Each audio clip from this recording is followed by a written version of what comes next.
Imagine being one of the most powerful people in the world. Your words are trusted by millions. Now, imagine seeing something so unbelievable, so beyond explanation, that even you don't know what to make of it. What would you do? I mean, before he was president, Jimmy Carter experienced something that shook him to his core and left a mystery that still lingers to this day. First off, I wrote this story over a month ago, but I think it's only appropriate to start this story with a message to Jimmy's family, and that is thoughts and prayers are with you, and may he rest in peace. And this is a story of Jimmy Carter that doesn't make the headlines. Now, this is going to be one of my exclusive podcast episodes because every single week I upload 2 stories on my podcast, including exclusive podcast episodes only for the podcast. And my podcast name is Mystery Files with Mr. E, mysterious true crime and paranormal stories. You can find this podcast on Spotify, Amazon, and Apple. But today I thought I would share this one with you guys as well, and to remind you that I actually do have a podcast. Now, if you are fans of the mysterious, twisted, or paranormal, please make sure to subscribe and like this because it really helps me out with the algorithm, especially the likes. But as of now, it's time to slip into a mind that's not our own. Let's go.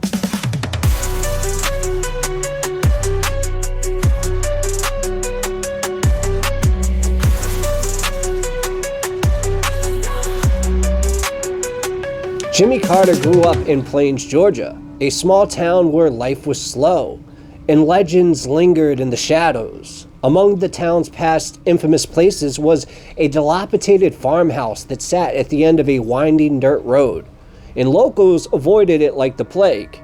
They whispered about strange lights that flickered in its windows and spoke of the ghost of a woman who had died there under mysterious circumstances. But for young Jimmy, this house wasn't just a local legend, it was a nightly obstacle that he had to cross. Because every evening after dark, Jimmy would walk home from chores or errands, and the shortest path taking him was right past that house. And the walk always started innocently enough, with the glow of his lantern lighting the way right ahead.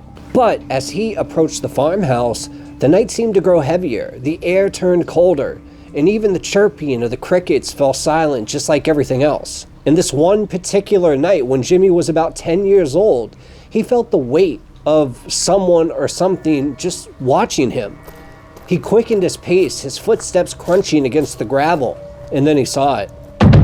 In the upstairs window of the farmhouse, a pale light flickered to life, and at first he thought it might be a reflection or a trick of the lantern, but the light began to take shape, and it moved, slowly revealing the figure of a woman holding a lantern on her own.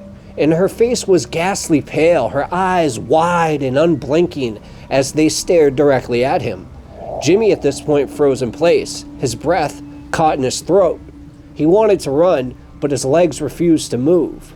The woman raised her lantern higher, illuminating her face even further. Her expression was emotionless, yet her gaze seemed to burn into him. Just as Jimmy mustered enough courage to back away, the light then abruptly vanished. And that's when he sprinted the rest of the way home, not stopping until he burst through the door. And when he did and got home, he told his mother.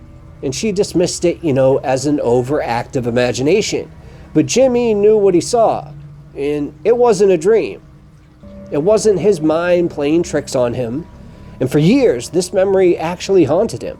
Even as an adult, he would recount that moment, not as proof of the supernatural, but as a deeply unsettling experience that shaped his view of the unknown.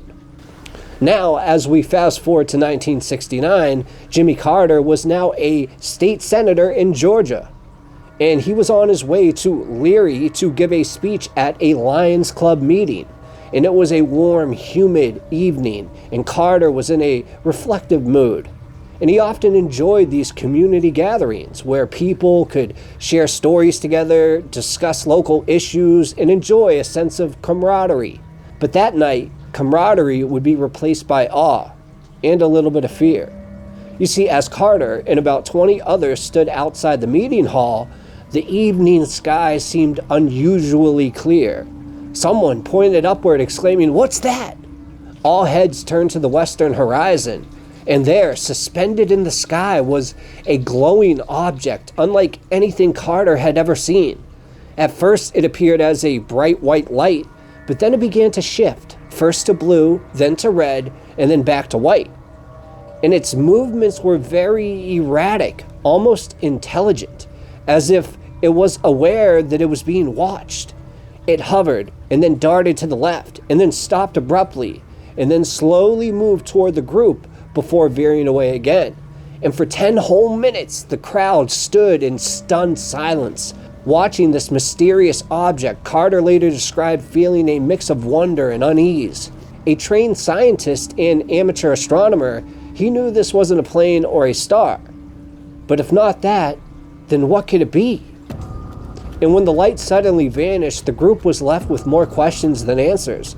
So Carter carried those questions with him long after that meeting ended. And he later reported the sighting to the International UFO Bureau, providing detailed notes about the object's behavior and appearance.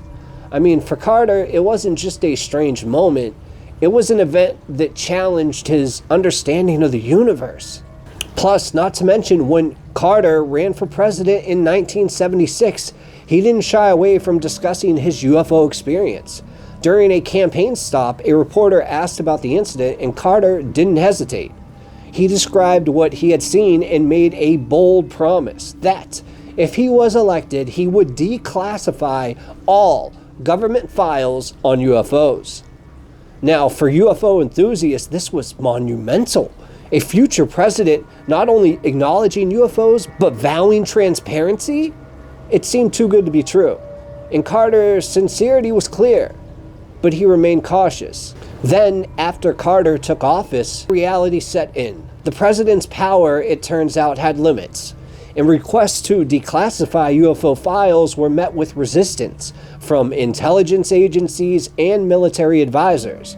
Carter's aides warned him that releasing such information could jeopardize national security, particularly if the sightings were linked to any top secret projects. Now, this does make you wonder, right? He wanted to release these, but he couldn't end up releasing them. I think he ultimately knew what happened, because maybe he got a glimpse of what these intel agencies know. And some theorized that Carter's UFO might have been related to military experiments, specifically high-altitude barium release clouds used to study the atmosphere. Others speculated that Carter had been briefed on the truth, but then was sworn to secrecy. Whatever the reason, Carter's promise went unfortunately unfulfilled. It was a rare disappointment in a presidency marked by honesty and transparency. And though Carter rarely spoke of the incident after his presidency, his account remained a cornerstone for UFO researchers. His credibility as a scientist and a president lent extreme weight to his story. Now, while of course skeptics dismiss this as a misidentified celestial event like it was Venus, believers saw it as a proof that even the most powerful man in the world couldn't uncover the truth about UFOs. Jimmy Carter's life was defined by curiosity and service, whether working for human rights, building homes with Habitat for Humanity, or pondering the mysteries of the universe. Carter sought to make a sense of the world and the unknown. His UFO sighting and haunted farmhouse encounter left us with questions that we may never know the answer to. What did Carter see in the sky that night? And was the farmhouse apparition a ghost, or just merely a trick of the mind? These mysteries remain unsolved, adding to Carter's legacy as a man unafraid to confront the unexplained. Now, whether it's a light in the sky or a ghost in a window, Carter's encounters challenge us to stay curious, to keep searching for answers, and to never stop asking, what if? Unfortunately, as we know now, he passed away the other day at 100 years old. So he did get to live a wonderful long life. And he did so much for humanity that I think we should all at least take a moment and just say thank you, Jimmy. May you forever rest in peace. Now, I hope you guys enjoyed that different take on Jimmy Carter, and I got my main story to upload on Thursday, and believe me, you guys are going to like this. Yes, I think I'm switching from Fridays to Thursdays.